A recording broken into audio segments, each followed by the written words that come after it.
The nature of democracy there are two sides to it in terms of the nature of it. There's a duality.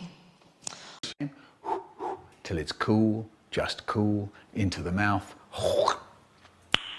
Nice. On the one hand, when democracy is intact, it is incredibly strong in terms of the strength it bestows on the individuals in terms of their rights and their freedoms. Incredibly strong in terms of what it does for its people. Quiet, please. No need to shout. No need to yell. No need to have a riot.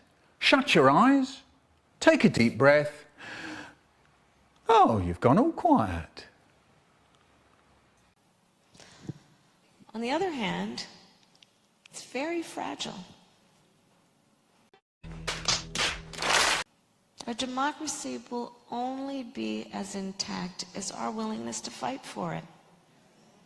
And so fight we must, and fight we will.